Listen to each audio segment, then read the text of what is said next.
السلام علیکم کے اس کے ناول پہ آپ سب کو ویلکم۔ ایک خوبصورت ناول پیش کر رہے ہیں جس کا نام ہے دل دریا۔ ناول کی رائٹر ہیں سیما مناف۔ چلیے چلتے ہیں ناول کی جانب۔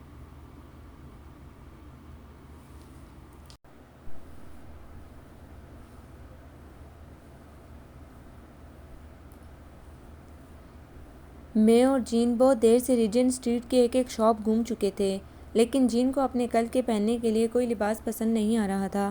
میں بھی اب تقریباً بور ہو چکی تھی۔ جانے اسے کیسا لباس پہننا تھا جو اب تک اسے نظر ہی نہیں آیا تھا۔ دوسرے دن ہمارے ڈپارٹمنٹ میں کرسمس کا فنکشن منایا جا رہا تھا۔ جین اس فنکشن میں کوئی بہت اچھا لباس پہننا چاہتی تھی۔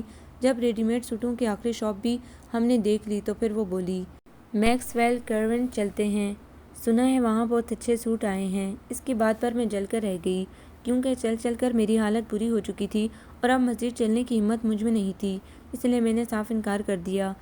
اور یہاں کیا برائی تھی سوٹوں میں، رہنے دو تم، وہاں بھی تمہیں کوئی پسند نہیں آئے گا، تمہاری قسمت میں کل پرانا سوٹ پہننا ہی لکھا ہے۔ نہیں نہیں، وہاں تو ضرور پسند آ جائے گا، دیکھو کون سا ہمیں پیدل جانا ہے، گاڑی تو ہے پاس۔ ہاں مگر دکانوں گھومنے میں گاڑی تو ساتھ نہیں دے گی، انہی ٹانگوں پر چلنا پڑے گا اور اب مجھ میں ہمت نہیں ہے۔ میں نے کہا، پلیز ایش میری وجہ سے چلی چلو، کیا تم میرے لیے بھی نہیں چل سکتی؟ اس نے اتنی معصوم صورت بنا کر کہا کہ مجھے خواہ پیار آ گیا۔ چلو بھائی، کبھی کبھی بہت تنگ کرتی ہو تم، میں نے راضی ہوتے ہوئے کہا تو اس نے مجھے پیار کر لیا، اور اس کے یوں بھرے بازار میں پیار کرنے سے میں جنجلا سی گئی۔ حالانکہ یہاں لندن میں ان باتوں کو معیوب نہیں سمجھا جاتا، ہم دونوں تو پھر بھی لڑکیاں تھیں۔ یہاں تو لڑکے لڑکیاں عام طور پر ایسی حرکات کرتے نظر آتے ہیں، لیکن میں جو خاصے عرصے سے یہاں تھی اب تک ان باتوں کی عادی نہیں ہو پائی تھی۔ کوئی بھی ایسا عامیانہ نظارہ دیکھ کر الجھن محسوس کرنے لگی تھی، لیکن جین تو یہی کی پیداوار تھی۔ حالانکہ وہ یہاں کے عام لوگوں سے کافی مختلف تھی، مگر پھر بھی کبھی کبھی وہ کوئی چھوٹی موٹی ایسی حرکت کر جاتی تھی جو مجھے ناگوار لگتی تھی، لیکن میرے خیال میں وہاں کے ماحول کے مطابق جین کی اتنی مختلف طبیعت ہی بہت تھی۔ خیر، اس دن تو اسے کوئی سوٹ پسند نہیں آیا۔ واپسی میں اس کا منہ خاصا پھولا ہوا تھا۔ ہم دونوں ایک دوسرے کے روم میٹ تھے۔ کمرے میں گھستے ہی وہ اپنے بیڈ پر اوندے لیٹ گئی۔ یہ اس کے غصے کا خاص انداز تھا۔ جب اس کا موڈ خراب ہوتا تھا تو وہ ایسے ہی تکیے میں منہ دیے کتنی ہی دیر خاموش لیٹی رہتی تھی، پھر میرے منانے پر آہستہ آہستہ ٹھیک ہو جاتی تھی۔ اس کے ماں باپ یہیں لندن میں رہتے تھے اور وہ پڑھائی کے سلسلے میں ہاسٹل میں رہتی تھی۔ میں بھی جب پڑھنے کے لیے یونیورسٹی آف لندن آئی تو سب سے پہلی میری ملاقات جین سے ہی ہوئی تھی، اور جب وہ اتفاق سے میری روم میٹ نکلی تو مجھے بہت خوشی ہوئی، کیونکہ وہ مجھے عام لڑکیوں سے بہت مختلف لگی تھی، جبکہ میں نے تو یہاں کا حال ہی نرالا دیکھا تھا۔ مقامی اور دوسری یورپینس لڑکیوں کی طرح انڈین اور پاکستانی لڑکیوں کی اکثریت بھی مجھے اسی رنگ میں رنگی نظر آئی۔ ان کا رنگ ڈھنگ، لباس، انداز گفتگو سب کچھ بدلا ہوا تھا۔ شاید وہ یہ سب کر کے خود کو ترقی یافتہ کہلانا چاہتی تھیں۔ میں انہیں دیکھ کر کوفت میں مبتلا ہو جاتی تھی، کیونکہ میری نظر میں انسان کی شخصیت کی پہچان تو بالکل ختم ہو جاتی ہے، اور اپنی ذات کی پہچان ختم ہو جائے تو باقی کیا رہ جاتا ہے۔ کچھ ایسی بھی لڑکیاں تھیں جنہیں میری طرح پاکستان کے طور طریقے نہیں بھولے تھے، لیکن ان سے اتنا ملنا نہ ہوتا تھا، اسی لیے جین قدرتی طور پر میری قریب آ گئی۔ اسے بھی مشرقی لوگوں سے بہت دلچسپی تھی، وہ انہیں نزدیک سے دیکھنا چاہتی تھی۔ پہلی بار اس سے مل کر اس کی اردو سن کر میں خاصا حیران ہوئی تھی۔ اس کی اردو بہت اچھی تھی۔ یوں ہم آہستہ آہستہ بہت اچھے دوست بن گئے، اور آج اسے ایک سوٹ کے لیے پریشان دیکھ کر مجھے یاد آ گیا کیسے میں اور رینو آپا ہر تقریب میں اماں سے نئے جوڑے کی ضد کرتے تھے۔ کبھی کبھار تو وہ بنا دیتی تھی، لیکن جب ہم ہر میلاد، قرآن خوانی، سالگرہ میں نئے جوڑے کی فرمائش کرنے لگتے تو وہ چڑ جاتی، اور پھر وہ مخصوص جملے ان کی زبان پر آ جاتے جو وہ ہمیشہ اس موقع پر کہا کرتی تھیں کہ نوٹ درختوں پر نہیں لگتے، تم لوگ یہ بھی نہیں سوچتے کہ بابا کتنی محنت سے کماتے رہے، تمہاری شادی کرنی ہے، وسیم ادیم کو تعلیم دلوانی ہے، مگر تم لوگوں کو بس ہر تقریب میں نئے جوڑے چاہیے۔ خدا کی مار جانے کس نے یہ فیشن نکالا ہے کہ ہر موقع پر نیا جوڑا ہو، پرانا پہن لو تو شاید ناک ہی نہ کٹ جائے۔ یہ بھی نہ سوچتے کہ ہر ایک بیچارہ کہاں سے لائے گا، پیٹ بھرے گا، تن ڈھانپے گا، اپنے لیے چھت بنائے گا، یا کہ ان چونچلوں کو پورا کرے گا۔ اماں بولتی تو بولتی چلی جاتی، اور اماں کو غصے میں دیکھ کر ہم دونوں وہاں سے کھسک لیتے، اور پھر جب اماں کا موڈ خوشگوار دیکھتے تو دوبارہ وہی رٹ شروع ہو جاتی، اور اماں لاڈ میں آ کر پیسے پکڑا دیتی۔ کتنے اچھے تھے وہ دن۔ پھر رینو آپا کی شادی ہو گئی۔ میں ان سے پورے 8 سال چھوٹی تھی، مگر اماں کو اسی دن سے میری فکر لگ گئی تھی۔ شاید یہ ہر ماں کی کمزوری ہوتی ہے، اور اماں بیچاری بھی مجبور تھی، مگر میں جو شروع سے ذہین تھی، پڑھنا چاہتی تھی، گزارے لائق نہیں بلکہ بہت سا۔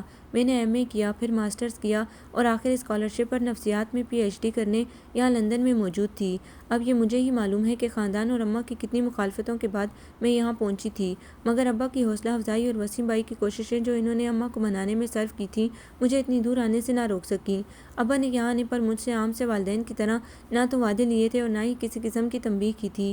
انہیں ہمیشہ اپنی اولاد پر اعتماد رہا تھا، اور یہ ان کا اعتماد ہی تھا جو ہم سب بہن بھائی ان کے اعتماد کو کوئی زیگ پہنچائے بغیر آج اچھے مقامات پر کھڑے تھے۔ صرف ایک آپا ہی تھی جو BA کے بعد سیدھے سیدھے بیاہ رچا بیٹھی تھی، لیکن انہوں نے اپنے گھر کو اپنے سلیقے اور رویے سے اس قدر خوبصورت بنا دیا تھا کہ میرا خیال تھا کہ ہم باقی سب بہن بھائیوں کی بدولت وہ زیادہ کامیاب تھیں، کیونکہ گھر بنانا اور ایک کامیاب گھر بنانا دنیا کا سب سے بڑا اور مشکل کام ہے۔ ہاں، تو اس وقت جین کو منہ بنائے ہوئے دیکھ کر مجھے ہنسی آ گئی۔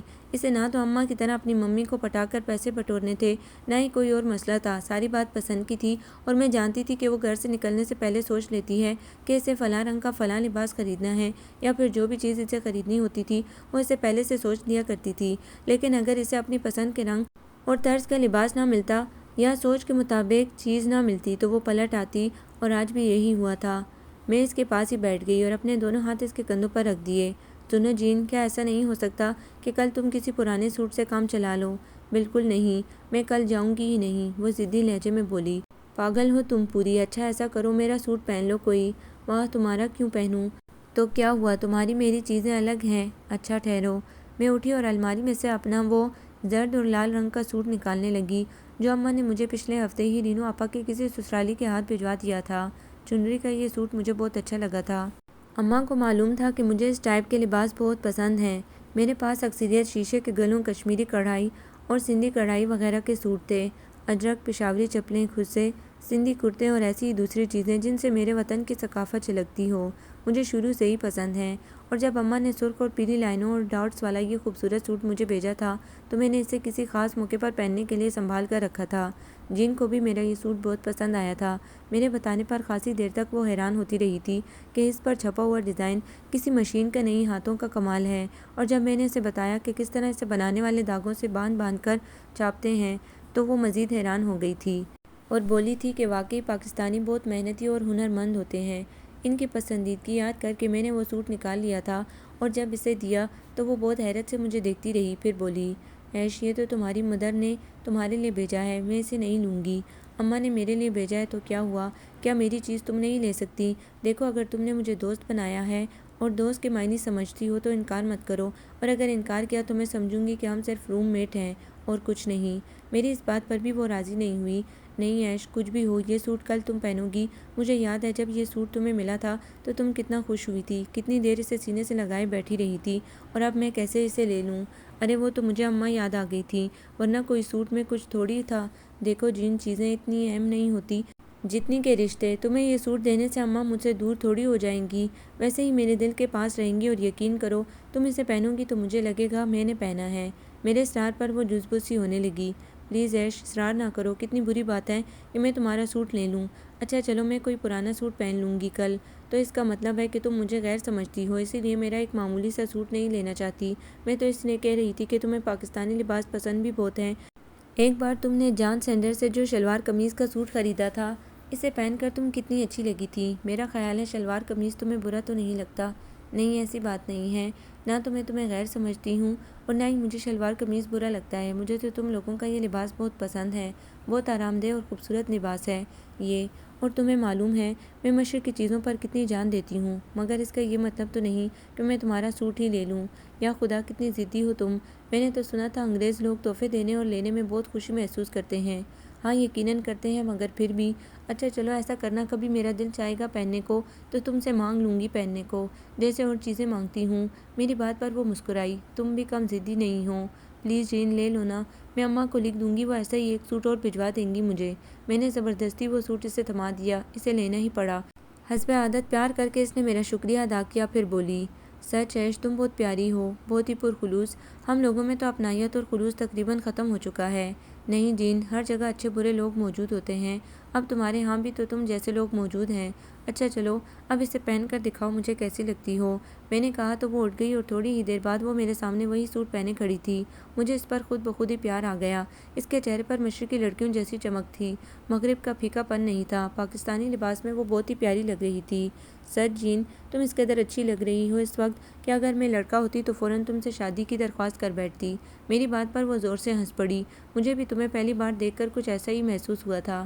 اچھا ٹھہرو ایک منٹ۔ میں نے اپنی دراز میں سے جیولری باکس نکالا اور اس میں سے سلور بالیاں اور کڑے نکالے جن میں چھوٹے چھوٹے گھنگرو لگے ہوئے تھے اور اسے اپنے ہاتھ سے پہنانے لگی۔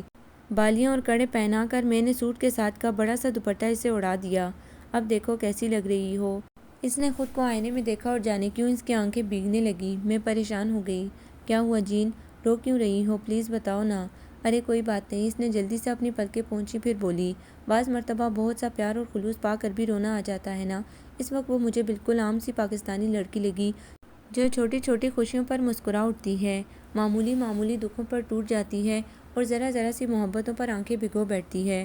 کیا سب پاکستانی تمہاری طرح محبت کرنے والے ہوتے ہیں ایش؟ اس نے مجھے خاموش دیکھا تو بولی۔ ہاں جین، میرے ہم وطن بہت محبت کرنے والے لوگ ہیں۔ ان کے پاس خلوص، محبت، پیار، رواداری، مہمان نوازی، ہمدردی اور اپنائیت کے کئی تحفے ہوتے ہیں جسے وہ دوسروں میں بانٹتے پھرتے ہیں۔ تم کبھی پاکستان چلنا میرے ساتھ، تمہیں اپنے گھر والوں سے ملواؤں گی، تب تمہیں معلوم ہوگا کہ ہمارا ملک چھوٹا ضرور ہے مگر ہمارے دل بہت بڑے ہیں، ہمارے ذہنوں کی طرح۔ ضرور، میں ضرور چلوں گی پاکستان۔ مجھے تم سے ملنے کے بعد وہاں کے لوگ، ثقافت، رہن سہن اور سب سے بڑھ کر تمہارے وطن کو دیکھنے کا بہت شوق ہے۔ میں دیکھنا چاہتی ہوں کہ تم لوگوں کا طرز زندگی کیا ہے۔ زبان تو مجھے ویسے بھی خاصی آتی ہے تمہاری۔ ہاں ضرور، جب ہم ایجوکیشن مکمل کر لیں گے تو مل کر چلیں گے پاکستان۔ میں نے اس کا ہاتھ تھام لیا۔ میں اسٹڈی میں مصروف تھی کہ دروازے پر دستک ہوئی۔ جین باتھ روم میں تھی، مجبوراً مجھے ہی اٹھنا پڑا۔ دروازہ کھولنے پر اجنبی صورت نظر آئی تو مجھے اخلاقاً پوچھنا پڑا، کس سے ملنا ہے آپ کو؟ معاف کیجیے گا، دراصل میں سمجھا جین کا کمرہ یہی ہے، مجھے یہی نمبر سمجھ آیا تھا۔ زحمت کی معافی چاہتا ہوں، وہ کہہ کر مڑا تو میں جلدی سے بولی۔ سنیے، جین کا کمرہ یہی ہے، وہ میری روم میٹ ہے، پلیز آپ اندر آ جائیں۔ میرے کہنے پر وہ اندر آ گیا۔ میں ہنری ہوں، جین کا فرسٹ کزن۔ برمنگھم سے آیا ہوں۔ دراصل ہم خاصے عرصے سے وہاں تھے، اب ڈیڈی کو ریٹائرمنٹ مل گئی اور میری ایجوکیشن کمپلیٹ ہو گئی تو اب ہم یہیں آ گئے ہیں کیونکہ اب مجھے اسی شہر میں جاب مل گئی ہے۔ ہم یہاں سب کو سرپرائز دینا چاہتے تھے، اس لیے آنے کی پہلے سے اطلاع نہیں دی۔ جین بھی دیکھے گی تو حیران ہوگی۔ اس نے اپنا تعارف کروایا۔ یقیناً وہ بہت خوش اور حیران ہوگی کیونکہ وہ اکثر آپ کا ذکر کرتی رہتی ہے۔ آپ بیٹھیے، میں اسے خبر کرتی ہوں۔ میں نے اٹھ کر جین کو آواز دے کر ہنری کے آنے کی اطلاع دی۔ مجھے احساس تھا کہ اب وہ باہر نکلنے کے لیے بے چین ہوگی کیونکہ جس طرح وہ ہنری کی باتیں کرتی تھی اس سے اندازہ ہوتا تھا کہ ان دونوں میں خاصی دوستی تھی۔ میں دوبارہ ہنری کے پاس آ کر بیٹھ گئی۔ مجھے دیکھ کر وہ مسکرایا۔ آپ یقیناً عائشہ ہیں، جین کی پاکستانی دوست، وہ خطوط میں اکثر آپ کا ذکر کرتی ہے۔ جی ٹھیک سمجھا آپ نے، جین بھی آپ کے بارے میں بہت باتیں کرتی رہتی ہے، آپ دونوں کے بچپن کی باتیں جب آپ یہیں لندن میں ہوا کرتے تھے۔ جی ہاں، ہم پہلے یہیں ہوا کرتے تھے، پھر ڈیڈی کی وجہ سے ہمیں برمنگھم جانا پڑا، ان کا ٹرانسفر ہو گیا تھا، تب سے اب تک ہم وہیں تھے۔ جین تو بہت روئی تھی ہمارے جانے پر، وہ بڑے دلکش اور مہذب انداز سے بول رہا تھا۔ ہاں، عزیزوں سے بچھڑنے کا دکھ بہت ہوتا ہے، مجھے بھی ایک دم سے اماں، ابا، وسیم بھائی، ادیم، دینو آپا اور سعید بھائی، ان کا بیٹا اویس سب یاد آنے لگے تھے۔ مجھے اداس ہوتا دیکھ کر وہ جھٹ بات بدل کر بولا، بھئی آپ نے اچھا نہیں کیا۔ کیا؟ میں حیران ہو گئی۔ یہی میری بچپن کی دوست کو مجھ سے چھین کر، اب دیکھیں وہ پہلے صرف میری دوست تھی، اب آپ کی بھی ہے۔ آپ کو تو معلوم ہوگا وہ دوست بنانے کے معاملے میں کتنی کنجوس ہے، اور اب خط مجھے لکھتی ہے، ذکر صرف آپ کا ہوتا ہے، جبھی تو آپ سے ملنے کا اشتیاق ہو گیا تھا۔ ابھی میں اس کی بات کا جواب بھی نہ دے پائی تھی کہ جین آ گئی۔ پھر وہ دونوں ایک دوسرے سے اس قدر خوش ہو کر ملے کہ مجھے اپنا وجود وہاں فالتو محسوس ہونے لگا۔ دونوں شاید مجھے بھول گئے تھے کیونکہ ایک دوسرے سے شکوے شکایات میں وہ ایک بار بھی میری جانب متوجہ نہیں ہوئے۔ جین کو شکایت تھی کہ وہ اس سے اتنے دن بعد کیوں ملنے آیا تھا، جبکہ وہ گلہ کر رہا تھا وہ بھی صرف ایک بار ہی برمنگھم گئی ہے، وہ اسے بھول گئی تھی۔ میں کافی لینے کے بہانے اٹھ گئی، کافی بنا کر لائی تو دیکھا دونوں اب تک نہایت مگن ہو کر باتوں میں مصروف تھے۔ میں نے آہستہ سے چمچہ مگ پر بجایا تو دونوں چونک گئے۔ ارے تم کہاں چلی گئی تھی؟ آئی ایم سوری، اسے دیکھ کر تمہیں بھول ہی گئی تھی۔ آؤ تم سے ملواؤں۔ وہ تعارف کرانے لگی تو ہنری نے اسے ٹوکا۔ رہنے دو، ہمارا تعارف ہو چکا ہے، تمہارا کیا مطلب ہے؟ جتنی دیر تم باتھ روم میں تھی ہم بے وقوفوں کی طرح ایک دوسرے کی شکل دیکھ رہے تھے، وہی یہ تمہاری جان سے عزیز دوست عائشہ ہے جس کے ذکر سے تمہارے تمام خط بھرے ہوتے تھے۔ ابتدا اسی کے نام سے ہوتی تھی اور انتہا بھی۔ اس کی بات پر جین نے میرے گلے میں بائیں ڈال دی۔ تم کیوں جلتے ہو؟ یہ ہے ہی ایسی چیز، دیکھنے میں جتنی پیاری ہے اس سے کہیں بڑھ کر اندر سے پیاری ہے۔ اچھا تو ہماری تو چھٹی، وہ ٹھنڈی آہ بھر کر بولا۔ تو جین نے اسے انگوٹھا دکھا دیا۔ آپ لوگ کافی تو لیں۔ مگ انہیں پکڑا کر میں اٹھ کر بسکٹس کا ڈبہ کھولنے لگی۔ میں جین کے خاص کزن اور دوست کی اس سے زیادہ خاطرداری کرنا چاہتی تھی مگر مجبوری تھی، اس وقت کمرے میں یہی کچھ تھا۔ کافی پینے کے بعد میں پڑھائی کا بہانہ کر کے دونوں کو باتیں کرتا چھوڑ کر لائبریری چلی آئی۔ کافی دیر بعد جین مجھے بلانے آئی تو میں اٹھی۔ کھانے کا ٹائم ہو چکا تھا۔ ہال سے کھانا کھا کر ہم دونوں باتیں کرتے ہوئے اپنے کمرے میں آ گئے اور جین بہت دیر تک مجھے ہنری کی باتیں بتاتی رہی۔ پھر وہ اکثر آنے لگا۔ میں اسے جین کا کزن اور دوست سمجھ کر بڑے خلوص سے ملتی رہی۔ ایک دن وہ ہم دونوں کو بہت اصرار کر کے لنچ پر لے گیا۔ گاڑی سے اتر کر اندر جاتے ہوئے میں نے محسوس کیا کہ وہ چلتے چلتے رک کر میرے ساتھ چلنے لگا تھا۔ اب میں اس کے اور جین کے درمیان تھی۔ میں نے اس حرکت کو اس کی غیر ارادی حرکت سمجھ کر نظر انداز کر دیا، لیکن کھانے کی میز پر بھی اس کی نظریں زیادہ تر مجھ پر ہی جمی تھیں۔ میں نے جین کو دیکھا، وہ بہت خوش تھی۔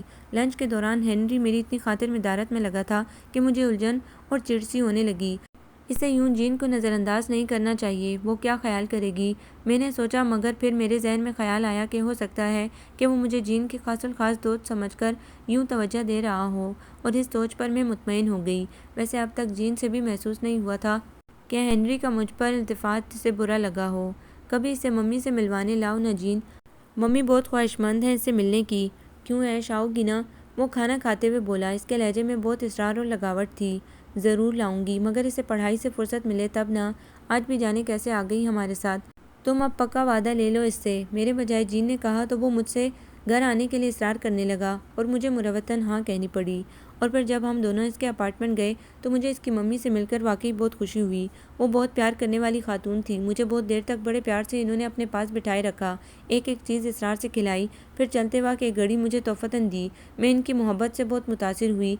ہنری کے ڈیڈی بھی مجھے بہت اچھے لگے، شاید ان کی ساری فیملی محبت کرنے والی تھی۔ میں بہت اچھے تاثرات لیے وہاں سے واپس آئی تھی۔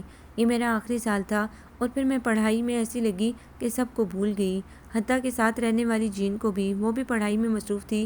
ہنری اب بھی ملنے آتا تھا مگر مجھ سے کم ہی بات ہو پاتی تھی۔ میں اس کی نظروں کی تپش سے گھبرا کر پڑھائی کا بہانہ کر کے ان دونوں کو وہیں چھوڑ کر لائبریری چلی آئی۔ پڑھنے سے ذرا بھی فرصت ملتی تو وہ دو سبز آنکھیں میرے ارد گرد پھیل کر مجھے دیکھنے لگتی۔ میں جھنجھلا سی جاتی، مجھے ایسا لگتا وہ آنکھیں یہیں کہیں موجود ہوں، مگر پھر دیکھتے ہی دیکھتے لمحے بھر میں ان سبز آنکھوں پر دو گہری سیاہ آنکھیں چھا جاتی۔ سبز آنکھیں کہیں بہت دور چلی جاتی اور میں مسکرا اٹھتی۔ وہ سیاہ آنکھیں مجھے اتنی عزیز تھیں کہ اس سیاہ رنگ پر اب کوئی اور رنگ چڑھ ہی نہیں سکتا تھا، اور ویسے بھی سیاہ رنگ پر کبھی کوئی رنگ چڑھ سکا ہے؟ سیاہ رنگ ہی اتنا عزیز کیوں ہے مجھے؟ بچھڑنے والے کی آنکھوں کا رنگ تھا شاید۔ میں تعلیم سے فارغ ہوئی تو میں نے جانے کی تیاریاں شروع کر دیں۔ میں جلد از جلد اڑ کر پاکستان پہنچ جانا چاہتی تھی۔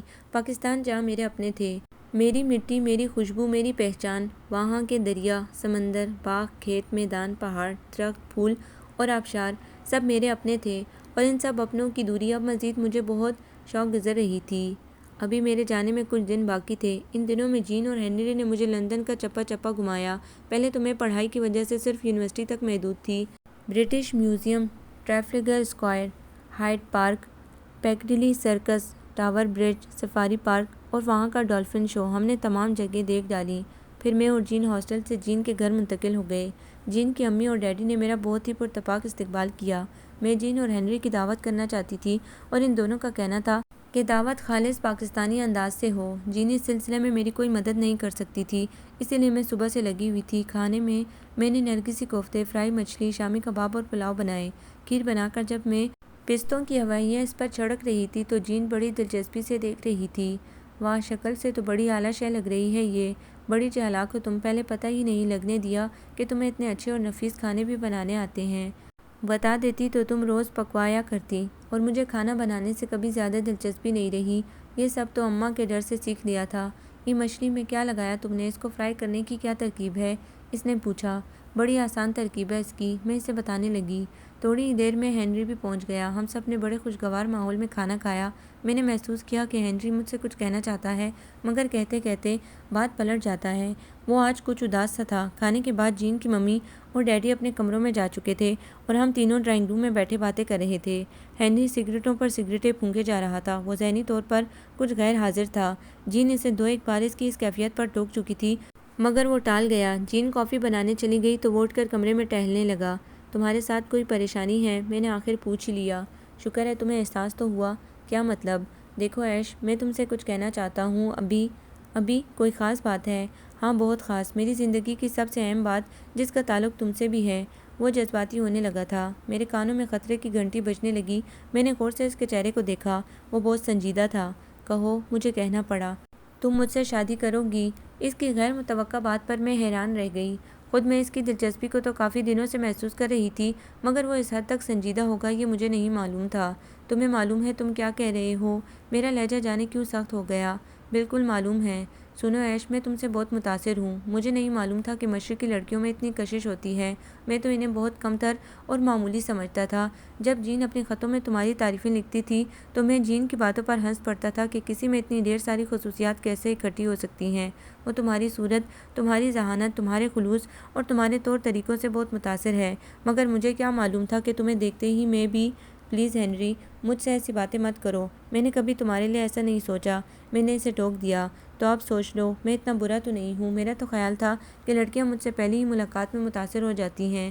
وہ آہستہ سے بولا تو میں نے اسے دیکھا۔ سبز چمکدار آنکھیں، براؤن گنے اور خوبصورت بال، پرکشش چہرہ اور اسمارٹ قد و قامت، اوپر سے اس کی دلکش آواز اور گفتگو۔ تعلیمی لحاظ سے بھی وہ بہترین تھا، اچھا کماتا تھا۔ واقعی لڑکیاں اس سے غلط متاثر نہیں ہوتی تھیں مگر میرے لیے اس کے اندر ایسی کوئی بات نہیں تھی جس کی وجہ سے میں اتنا بڑا فیصلہ کر لیتی۔ اور پھر وہ میرا ہم وطن نہیں تھا، ہم مذہب، ہم زبان نہیں تھا۔ میری نظر میں وہ قابل عزت اور قابل ستائش ضرور تھا مگر میں اس سے شادی نہیں کر سکتی تھی۔ نہ میں اپنے ماں باپ کو دھوکہ دے سکتی تھی نہ خود کو۔ تم یقیناً بہت اچھے ہو، دوسروں کو متاثر کرنے والے، لیکن میں تم سے شادی نہیں کر سکتی۔ میں نے کہا، کیوں نہیں کر سکتی؟ وہ بے چین ہو کر بولا، اس لیے ہنری کہ تمہارا مذہب الگ ہے، ہمارے رسم و رواج، زبان، طور طریقے، تہذیب و ثقافت سب مختلف ہیں۔ نہ تم میرے ماحول میں ایڈجسٹ ہو سکو گے نہ میں تمہارے ہاں جس قدر آزادی ہے اس میں میرا دم گھٹتا ہے اور ہمارے ہاں جو بندشیں ہیں اس میں تمہارا دم گھٹنے لگے گا۔ نہ میں اپنے وطن کو، اپنے ماں باپ کو چھوڑ سکتی ہوں، نہ تم یہ سب چھوڑنا چاہو گے۔ نہ تمہارے گھر والے مجھے قبول کریں گے نہ میرے خاندان والے تم کو۔ مگر ایش، تمہارے ہاں کے کتنے لڑکے ہمارے وطن کی لڑکیوں سے شادی کر لیتے ہیں، وہ بھی تو ایڈجسٹ کر لیتے ہیں۔ اس نے کہا، میرا خیال ہے ایسا نہیں ہوتا۔ وہ تمام عمر ایڈجسٹ نہیں کر پاتے، یہاں رہتے ہیں تب بھی اور اپنے ملک میں چلے جاتے ہیں تب بھی۔ مسائل تمام عمر ان کے ساتھ رہتے ہیں یا خود ان کے پیدا کردہ مسائل ان کی راہ میں حائل ہو جاتے ہیں، پھر بڑی مشکلیں پیدا ہو جاتی ہیں۔ محبت میں بڑی طاقت ہوتی ہے اور وہ ہر مشکل اور پریشانی کو برداشت کرنے کا حوصلہ دیتی ہے۔ اس کے بارے میں کیا خیال ہے تمہارا؟ شاید تم ٹھیک کہہ رہے ہو مگر محبت ہو تب نہ۔ دیکھو، برا نہ ماننا، میرے دل میں کبھی تمہارے لیے ایسا خیال نہیں آیا، لیکن ہنری تم اتنے اچھے ہو، تم کسی بھی اچھی لڑکی کا ہاتھ تھامنا چاہو گے تو وہ انکار نہیں کرے گی، مگر تم تو انکار کر رہی ہو۔ پلیز ہنری، تم جین سے شادی کیوں نہیں کر لیتے؟ میرا تو خیال تھا کہ تم دونوں ایک دوسرے میں انٹرسٹڈ ہو۔ میں نے خلوص سے اسے مشورہ دیا۔ یقیناً وہ بہت اچھی ہے، اگر تم مجھے نظر نہ آتی تو میں اپنی بیوی کے لیے جین کا ہی انتخاب کرتا، مگر تمہیں دیکھنے کے بعد اب میں کسی اور سے متاثر ہو ہی نہیں سکتا اور میرا خیال ہے میرے اس فیصلے سے جین بھی بہت خوش ہوگی۔ نہیں، یہ ناممکن ہے، قطعی ناممکن، میں نے اٹل لہجے میں کہا تو وہ مایوس نظر آنے لگا۔ کوئی ناممکن نہیں ہے، جین نے اندر آتے ہوئے کہا۔ اس نے شاید ہماری آخری بات سن لی تھی یا پھر وہ سب کچھ سن چکی تھی۔ پلیز جین، تم ہی اسے سمجھاؤ، میں اسے پسند کرتا ہوں، اس سے شادی کرنا چاہتا ہوں۔ وہ لجاجت سے بولا، سمجھا دوں گی، چلو تم بیٹھو تو کافی پیو۔ جین کے کہنے پر وہ بیٹھ گیا، کافی پینے کے دوران خاموش رہا اور اس کے بعد فوراً چلا گیا۔ اس کے جانے کے بعد ہم دونوں تھوڑی دیر خاموش رہے، پھر جین نے اس سکوت کو توڑا۔ تمہیں اعتراض کیوں ہے ایش؟ ہنری بہت اچھا لڑکا ہے، مجھے یقین ہے وہ تم سے فلرٹ بھی نہیں کر رہا کیونکہ میں اسے اچھی طرح جانتی ہوں۔ وہ ایسی باتوں سے ہمیشہ بہت دور رہا ہے، ہم میں اتنی دوستی ہے، اس نے آج تک مجھ سے اس خواہش کا اظہار نہیں کیا۔ میرا خیال ہے وہ شادی کے لیے بہت مناسب شخص ہے، تم تو بہت خوش نصیب ہو۔ وہ بڑے پیار سے مجھے سمجھا رہی تھی۔ میں نے اس کے چہرے پر دکھ کی کسی جھلک کو تلاش کرنا چاہا مگر ناکام رہی۔ وہ واقعی سچے دل سے کہہ رہی تھی۔ جین، میں نے یہ کب کہا کہ وہ برا ہے؟ وہ یقیناً بہت اچھا ہے اور پرخلوص ہے، مگر پھر بھی میں اس سے شادی نہیں کر سکتی۔ دوستی دوسری بات ہوتی ہے، شادی دوسری بات۔ میں اپنی مٹی سے منہ موڑ کر نہیں جی سکتی، نہ یہاں کے طور طریقے اپنا سکتی ہوں، نہ ہی اپنا مذہب چھوڑ سکتی ہوں۔ یہ سب ناممکن ہے، پلیز سمجھنے کی کوشش کرو۔ محبت اور خوشی کے لیے انسان سب چھوڑ سکتا ہے ایش، لیکن اگر دل راضی نہ ہو تو تم اپنے دل کو راضی کر لو تو سب ممکن ہو جائے گا۔ ہر بات ثانوی حیثیت اختیار کر لے گی۔ اول تو اگر دل چاہے تب بھی میں ایسا کوئی قدم نہیں اٹھا سکتی۔ میرے نزدیک اپنے مذہب اور وطن کی اہمیت اپنے دل سے بہت زیادہ ہے، اور دوسرے یہ کہ میرا دل بھی کبھی ایسا نہیں چاہے گا۔ میں نے قالین کو گھورتے ہوئے کہا، کیا مطلب؟ تم کسی کو پسند کرتی ہو؟ میری بات پر وہ حیران رہ گئی۔ ہاں، میں نے اعتراف کر لیا۔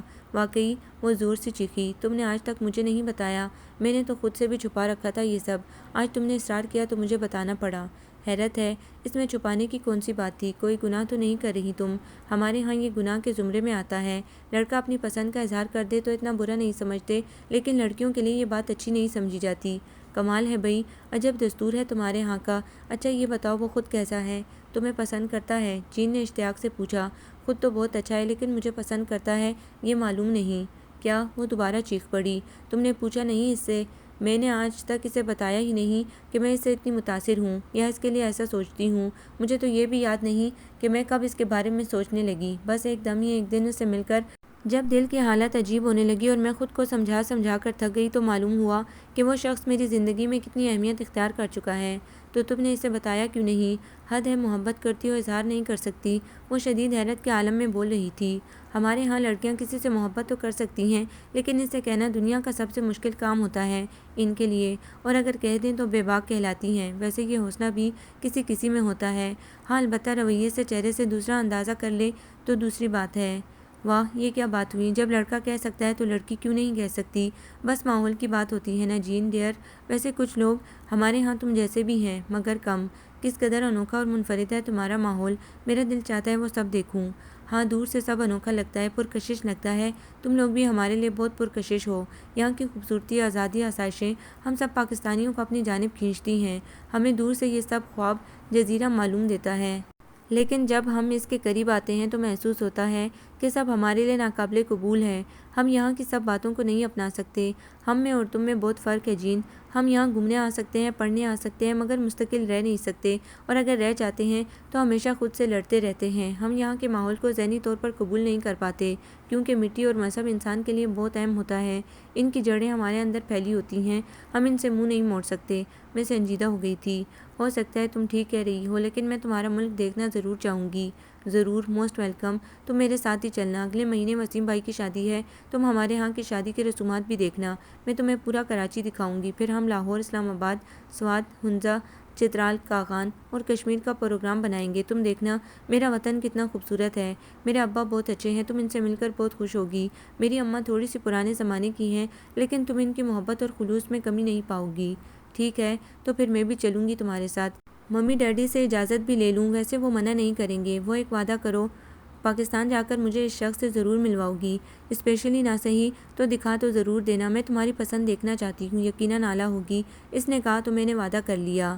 ہیتھرو ایئرپورٹ پر ہنری بھی ہمیں سی آف کرنے آیا تھا۔ وہ بار بار مجھے دیکھنے لگتا تھا۔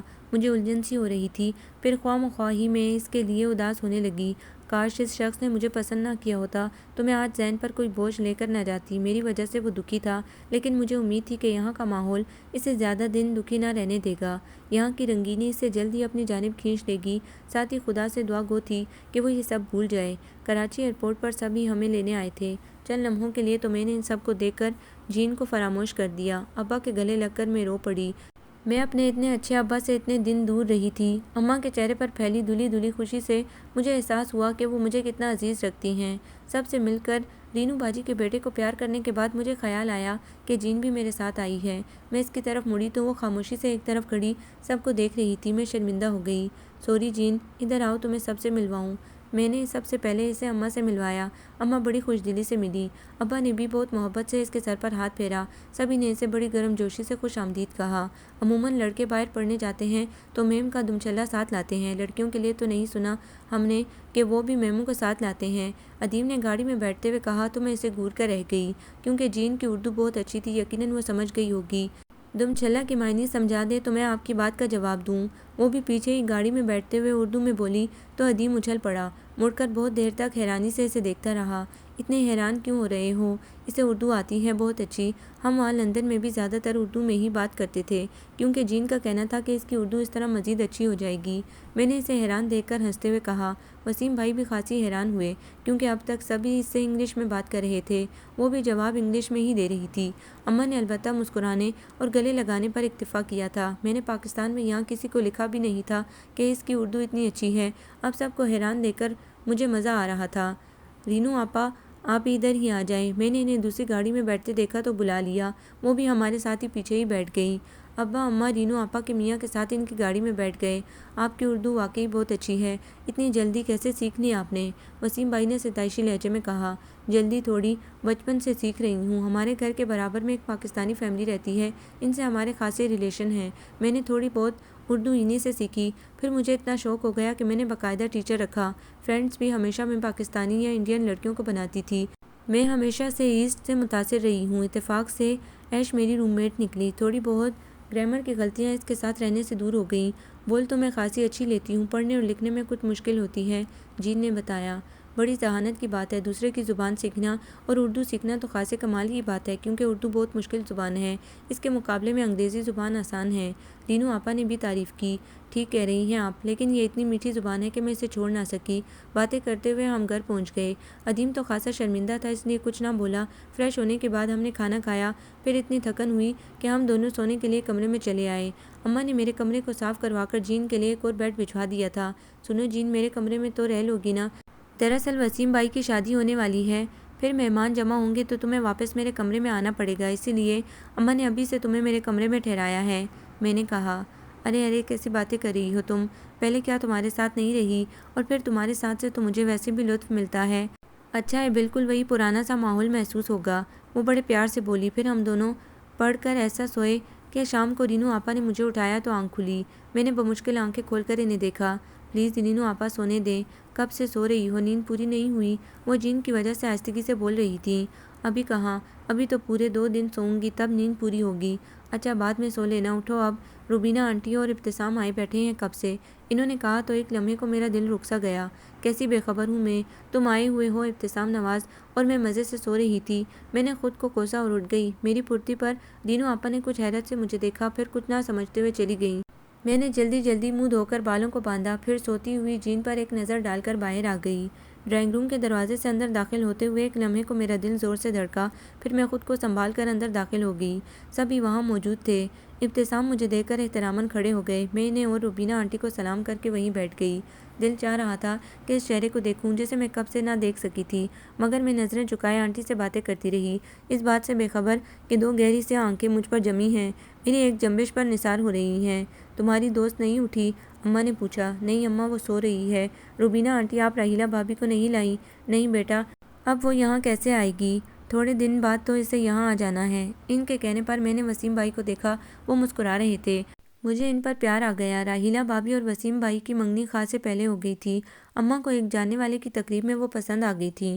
خوش قسمتی سے ان کے گھر والوں کو بھی وسیم بھائی اچھے لگے، یوں یہ منگنی ہو گئی۔ شادی وسیم بھائی کی تعلیم مکمل ہونے کے بعد اچھی سی نوکری ملنے پر ہونا تھی، اور اب جب کہ وہ اپنے پیروں پر کھڑے ہو چکے تھے تو میرے آنے کا انتظار تھا۔ پہلی بار جب میں نے ابتسام کو دیکھا تھا تو مجھے ان میں کوئی خاص بات نظر نہیں آئی تھی۔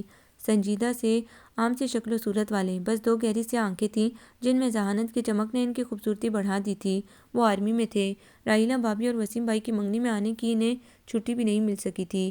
ایک دن جب میں راحیلہ بھابی سے ملنے ان کے گھر گئی تھی تو اجنبی شخصیت کو لان میں بیٹھے دیکھ کر جھجک گئی تھی، اور پھر راحیلہ بھابی نے اچانک آ کر ہمارا تعارف کروایا تو مجھے بہت حیرت ہوئی۔ راحیلہ بھابی تو اتنی خوبصورت ہیں، یہ کس پر پڑ گئے؟ میں نے چپکے سے سوچا۔ ڈھنگ سے کوئی بات بھی نہ ہو سکی تھی کہ ان کے کوئی دوست آ گئے اور وہ ملاقات ادھوری رہ گئی۔ اس طرح کتنی ملاقاتیں ہوئیں، اور جب بھی کراچی آتے ہمارے ہاں ضرور آتے۔ میں تھوڑی دیر بیٹھ کر اٹھ جاتی، اور پھر ایک دن جب گھر میں میرے علاوہ کوئی نہ تھا، ابتسام چلے آئے، مجھے کمپنی دینا پڑی۔ اس دن مجھ پر یہ راز کھلا کہ انسان کی ظاہری شخصیت تو بڑی ثانوی شے ہے۔ ابتسام کی خوبصورت گفتگو، دلکش لہجہ، دنیا کے ہر موضوع پر مکمل دسترس، اور سب سے بڑھ کر بولنے کا مہذب انداز انہیں خاص، بہت ہی خاص بنا رہا تھا۔ میرے اندر کچھ ہونے لگا، شاید کوئی جذبہ تھا جو مجھے اپنے احصار میں لے رہا تھا۔ ان کے جانے کے بعد میں کچھ حیران اپنے اندر پیدا ہونے والی کیفیت کو جھٹلانے کی کوشش کرتی رہی، لیکن جب سچائی اندر اتر آئے تو کتنی بھی کوشش کی جائے وہ پیچھا نہیں چھوڑتی۔ میرے ساتھ بھی ایسا ہی ہوا تھا، اور پھر میں ابتسام سے باتیں کرتے ہوئے جھجکنے لگی، ڈرتی تھی کہ وہ میری سوچوں کو، میرے جذبے کو میری آنکھوں سے نہ پڑھ لیں، اسی لیے میں جب تک ان سے باتیں کرتی رہتی کبھی نظریں نہیں اٹھاتی تھی۔ رینو بیٹا، روبینہ بہن اور ابتسام بیٹے کے لیے چائے بناؤ۔ ابا نے رینو آپا کو زور سے مخاطب کیا تو میں چونک گئی۔ میں بناتی ہوں ابا جی۔ میں اٹھی اور چائے بنانے لگی۔ ابتسام کو چائے دیتے وقت مجھے بخوبی احساس تھا کہ میرے ہاتھ کی انگلیاں آہستہ آہستہ کانپ رہی تھیں، میری جھکی ہوئی پلکیں یقیناً رخساروں پر لرز رہی ہوں گی۔ میں نے اپنی بزدلی پر خود کو ڈانٹا اور فوراً پلٹ کر باقی سب کو چائے بنا کر دینے لگی۔ تھوڑی دیر بعد جین بھی ہمیں ڈھونڈتی ڈھونڈتی وہیں آ گئی۔ اچھا تو اکیلے اکیلے چائے پی جا رہی ہے، اس نے بڑے بے تکلف لہجے میں کہا اور سب کو گڈ ایوننگ کہہ کر بیٹھ گئی۔ میں نے جلدی سے آنٹی اور ابتسام سے اس کا تعارف کرایا۔ روبینہ آنٹی نے کچھ ٹیڑھی آنکھوں سے اس کے اسکرٹ اور بلاؤز کو دیکھا اور ناک چڑھا کر امی کی طرف متوجہ ہو گئیں۔ ابتسام نے البتہ بہت ڈھنگ سے اس سے باتیں کی۔ پھر تھوڑی دیر اور بیٹھ کر وہ لوگ چلے گئے۔ اماں نے انہیں کھانے پر رکنے کے لیے اصرار کیا مگر وہ بہت سے ضروری کاموں کا کہہ کر اٹھ گئیں۔ ان کے جاتے جاتے ہی رشتہ داروں اور دوستوں کا ایسا تانتا بندھا کہ وہاں سے اٹھنے کی فرصت ہی نہیں ملی۔ کافی رات گئے۔ جب ہم دونوں سونے کے لیے اپنے کمرے میں آئے تو نیند سے دونوں ہی کی آنکھیں بند ہو رہی تھیں۔ سنو جین، میں نے تم سے وعدہ کیا تھا نا کہ تمہیں اس شخص سے ضرور ملواؤں گی جسے دیکھنے کا تمہیں بہت ہی اشتیاق تھا۔ وہ میری بات پر لیٹے لیٹے اٹھ کر بیٹھ گئی۔ کیا وہ آیا تھا ابھی؟ بڑی خراب ہو، تم نے مجھے بتایا کیوں نہیں؟ ہاں آیا تھا۔ اب تم بتاؤ کون سا تھا وہ؟ اچھا تو گیس لگاؤں تو پھر وہ؟ اس نے کچھ دیر سوچا پھر بولی، ویسے میں نے ہر لڑکے کو اسی وجہ سے غور غور سے دیکھا تھا، اور اگر تمہارے اس طرح دیکھنے پر کوئی خوش فہمی میں مبتلا ہو جاتا تو ہو جاتا۔ اگر اچھا ہوتا تو مجھے بھی خوشی ہوتی۔ خیر چھوڑو، تم یہ بتاؤ وہ تو نہیں تھا جس نے آف وائٹ پینٹ اور براؤن چیک کی شرٹ پہن رکھی تھی، لمبا سا فیئر جس کی بڑی بڑی مونچھیں تھیں؟ اس نے میرے چچا زاد بھائی شہزاد کے بارے میں کہا۔ ارے نہیں، تو پھر جو وہ ڈارک گرے پینٹ اور لائٹ گرے شرٹ پہنے تھا، جس نے ڈارک گلاسز بھی لگا رکھے تھے کمرے میں اندھیرا ہونے کے باوجود؟ اس کے لہجے میں تھوڑا سا تمسخر آ گیا۔ نہیں بھئی، عازم بھی نہیں۔ یا خدا، تو پھر کون تھا؟ یہی دونوں سب سے اسمارٹ تھے۔ ہاں ایک اور تھا، وہ جس کا رنگ خاصا کم تھا مگر تھا غضب کا خوبصورت، مگر بول کچھ ضرورت سے زیادہ رہا تھا، وہ جس نے لائٹ گرین شلوار قمیض پہن رکھی تھی۔ ارے واہ، تم نے تو سب کی شکلیں کپڑوں سمیت یاد کر رکھی ہیں، میں نے اس کی یادداشت کو داد دیتے ہوئے کہا۔ تو اور کیا، یاد نہ رکھتی تو ابھی کیسے بتاتی؟ میں تو اسی وقت پوچھنا چاہتی تھی مگر اس نے نہیں پوچھا کہ کوئی برا نہ مان جائے۔ تم کہہ رہی تھی نا کہ یہاں ایسی باتوں کو برا سمجھتے ہیں۔ بہت اچھا کیا تم نے، شکریہ، میں نے دل میں خدا کا شکر ادا کرتے ہوئے کہا۔ اچھا اب تم بتاؤ کون سا تھا وہ؟ اور تو کوئی خاص مجھے یاد نہیں آ رہا۔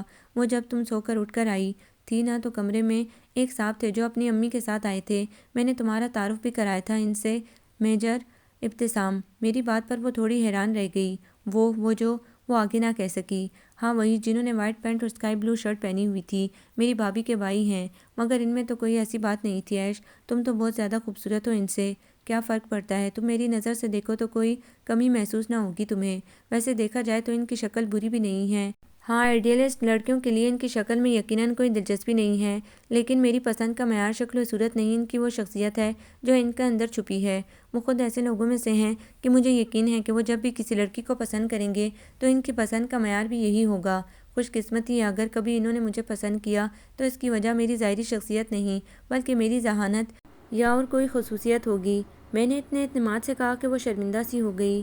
آئی ایم سوری ایش، میرا مقصد ہرگز تمہاری پسند کو برا کہنا نہیں تھا، بلکہ میں تو تمہاری شکل و صورت کی وجہ سے ایسا کہہ رہی تھی کہ آج کل سب کا یہی معیار ہے۔ تمہیں شاید معلوم نہ ہو تمہارے سیاہ بالوں اور سیاہ آنکھوں میں کتنی چمک ہے، تمہارے فیچرز کتنے خوبصورت ہیں، تمہاری رنگت میں بہت کشش ہے، ہمارے لیے تو یہ سب بہت اٹریکٹیو ہیں۔ وہاں سب تمہارے لمبے بالوں پر کتنا حیران ہوتے تھے، مرتے تھے، خود ہنری بھی تمہاری شخصیت سے کتنا متاثر ہو گیا تھا، لیکن یہ ضروری نہیں کہ میرے لیے بھی اچھی شکل کشش کا باعث ہو۔ تم سے میری دوستی اس لیے نہیں ہوئی کہ تمہاری شکل اچھی ہے، بلکہ اس لیے کہ تم بہت اچھے دل کی مالک ہو، ذہین ہو، پرخلوص ہو۔ میں نے کہا تو وہ مسکرا دی۔ پھر وسیم بھائی کی شادی کے ہنگامے شروع ہو گئے، جن ایک ایک رسم کو دیکھ کر حیران ہوتی رہی، خوش ہوتی رہی، اسے یہ سب رسمیں بہت دلچسپ محسوس ہو رہی تھی۔ جب ہم سب راحیلہ بھابھی کو مایوں بٹھانے گئے تو میں نے اس کو یلو رنگ کا سوٹ ہی پہنایا تھا، سب ہی نے اسے تحفے دیے تھے، میں نے سب سے کہہ دیا تھا کہ اسے خالص پاکستانی تحفے دیں۔ اماں نے وسیم بھائی کی شادی کے لیے اس کے 2 سوٹ سلوائے تھے، ایک جوڑا رینو آپا نے اسے تحفتاً دیا تھا، ادیم نے بھی اسے گفٹ دیے تھے، اسی لیے تمام رسومات میں وہ بالکل پاکستانی لڑکیوں کی طرح تیار ہوئی۔ اسے زرد لباس میں ملبوس شرمائی راحیلہ بھابھی بہت پسند آئی۔ مہندی والے دن میں مہندی سجا رہی تھی اور وہ بہت حیرت سے اس کی سجاوٹ دیکھ رہی تھی۔ مہندی سجا کر میں تیار ہونے اپنے کمرے میں آئی تو پیچھے پیچھے رینو آپا بھی چلی آئیں۔ سنو آشی، تم سے ایک بات کہنا ہے۔ کہیے، میں نے الماری میں سے سوٹ نکالتے ہوئے کہا۔ ابتسام کا رشتہ آیا ہے تمہارے لیے۔ میرے ہاتھ وہیں رک گئے۔ میں نے بے یقینی سے انہیں دیکھا۔ روبینہ آنٹی نے تمہارے پیچھے تمہارے لیے کہا تھا، مگر ابا تمہیں ڈسٹرب نہیں کرنا چاہتے تھے۔ آج دوپہر میں وہ جب ملنے آئی تھیں تو پھر سے کہہ رہی تھیں، وہ چاہتی ہیں اگر ہاں ہو جائے تو کل جب وہ لوگ مہندی لے کر آئیں گے تو تمہیں انگوٹھی پہنا دیں۔ شادی چند مہینوں کے بعد ہو جائے گی۔ میں خاموش کھڑی سنتی رہی۔ یقین ہی نہیں آ رہا تھا کہ خدا ایسے بھی بخشتا ہے، بن مانگے ایسے خواہش پوری کر دیتا ہے۔ میری خاموشی کا رینو آپا نے غلط مطلب لیا۔ وہ بولی، چلو تمہیں پسند نہیں ہے تو کوئی بات نہیں، مجھے بھی خاص پسند نہیں ہے ابتسام۔ تمہاری نظر میں کوئی اور ہو تو بتا دو۔ ویسے چچا کا شہزاد کے لیے ارادہ ہے تمہیں مانگنے کو۔ چچی کئی بار کہہ چکی ہیں اور امی بھی فہمید کے لیے چاہتی ہیں۔ انہوں نے اپنے دیور کا نام لیا۔ میں نے پریشان ہو کر انہیں دیکھا۔ اب مزید خاموشی تمہارے لیے اچھی ثابت نہ ہوگی عائشہ بیگم، آج تو لب کھول دو، مانگ لو اپنی خوشیاں۔ میں نے سوچا اور آہستہ سے بولی، رینو آپا اماں سے کہیں ابتسام کے لیے انکار نہ کریں، مجھے کوئی اعتراض نہیں۔ میرے کہنے پر رینو آپا مجھے غور سے دیکھتی میرے قریب آ گئیں۔ شاید میرے چہرے پر رنگ پھیلنے لگے تھے۔ یہ رنگ بھی عجیب ہوتے ہیں، دل کی بات کتنا بھی چھپانا چاہو سب کہہ ڈالتے ہیں خاموشی کی زبان میں، اور میں چاہنے کے باوجود ان رنگوں کو پھیلنے سے نہ روک سکی۔ اچھا تو یہ بات ہے، بڑی چالاک ہو، اب تک چھپائے رکھا ہم سے۔ وہ محبت سے بولی، پلیز رینو آپا، مجھے خواہ ان سے شرم آنے لگی۔ اچھا مجھے تیار ہونا ہے۔ میں مڑ گئی۔ اچھا سا تیار ہونا، ورنہ ابتسام سمجھیں گے تم خوش نہیں ہو۔ انہوں نے چھیڑا اور مسکراتے ہوئے چلی گئیں۔ میں کتنی دیر خاموش کھڑی اپنے نصیب پر شادماں ہوتی رہی۔ کیا بات ہے، کیوں خوش ہو؟ جن جانے کب آ کر کھڑی ہو گئی تھی۔ ہاں کچھ نہیں، میں چونک گئی۔ کچھ تو ہے، چلو بتاؤ۔ دراصل وہ ابتسام ہے نا، ان کا پروپوزل شاید کل انگیجمنٹ ہو۔ میں نے بے ربط کہا، کس کی انگیجمنٹ؟ ابتسام کی۔ وہ نہیں سمجھی۔ بے وقوف میری اور ان کی۔ کیا؟ وہ زور سے اچھلی۔ What a good news, congratulation, اس نے جٹ مجھے پیار کر لیا۔ تھینکس۔ کب ہوگی انگیجمنٹ؟ ابھی بتایا تو کل۔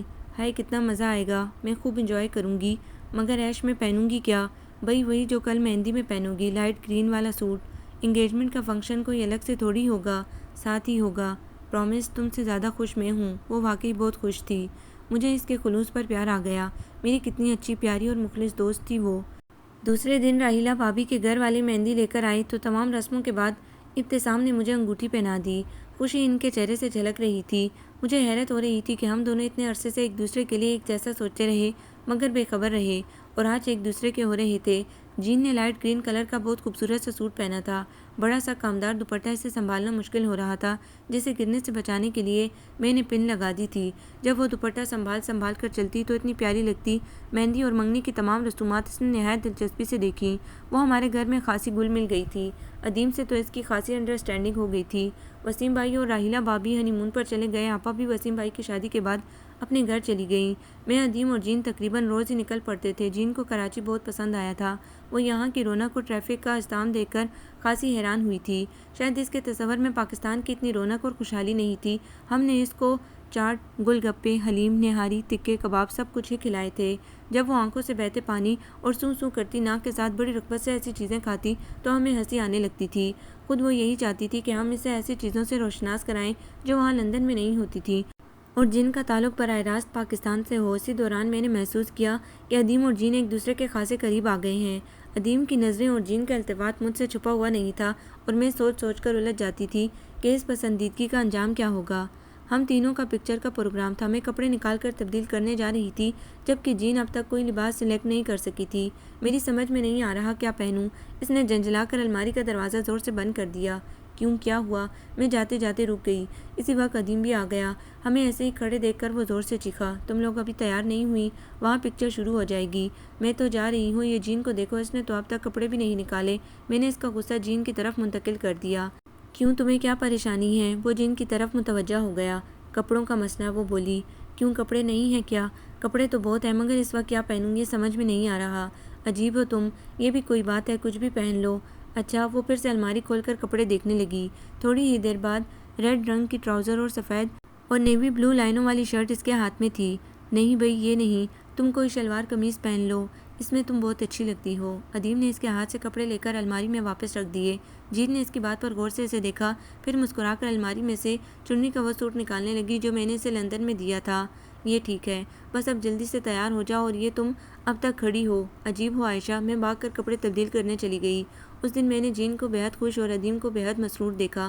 واپسی میں ادیم ہمیں گوگو کھانا کھلانے بھی لے گیا۔ ان دونوں کو ایک دوسرے میں اتنا موہ دیکھ کر میں بار بار یہ سوچ کر پریشان ہو جاتی تھی کہ کیا اماں ان دونوں کی شادی کے لیے مان جائیں گی۔ وہ تو خاصی قدامت پسند ہیں۔ جین کو وہ برداشت ہی اس لیے کر رہی تھی کہ وہ میری دوست تھی اور لندن میں اس نے میری بہت مدد کی تھی۔ اس کی وجہ سے مجھے ایک نئے ملک میں بہت سہارا اور اطمینان تھا۔ میں خطوں میں اکثر اماں اور باقی گھر والوں کو اس کے بارے میں لکھتی رہتی تھی، لیکن میں نے اکثر محسوس کیا تھا کہ اماں کو اس کی بے باکی، حالانکہ وہ اور مغربی لڑکیوں کی طرح بے باک نہیں تھی، مگر مغرب کا کچھ اثر تو تھا، اچھی نہیں لگتی تھی۔ وہ سب کے سامنے ہی بعض مرتبہ ادیم سے خاصی بے تکلفی سے پیش آ جاتی تھی۔ ادیم بیچارہ گھبرا کر جھیم کر ادھر ادھر دیکھنے لگتا تھا۔ شاید اماں بھی ان دونوں کی دلچسپی کو محسوس کر چکی تھی، اسی لیے آج کل ان کا رویہ جین سے کچھ اکھڑا اکھڑا تھا۔ ابا البتہ آج بھی اسے اسی طرح ملتے تھے۔ جین کو یہاں آئے 2 مہینے سے زیادہ ہو رہے تھے۔ وہ یہاں 3 مہینے کے لیے آئی تھی اور اماں دبے دبے لفظوں میں کئی بار مجھ سے کہہ چکی تھیں کہ میں اسے واپس جانے کا کہوں، اور میری سمجھ میں نہیں آ رہا تھا کہ اماں اتنے چھوٹے دل کی کیوں ہو رہی ہیں۔ شاید وہ ڈرتی تھی کہ ان کا بیٹا ان سے نہ چھن جائے۔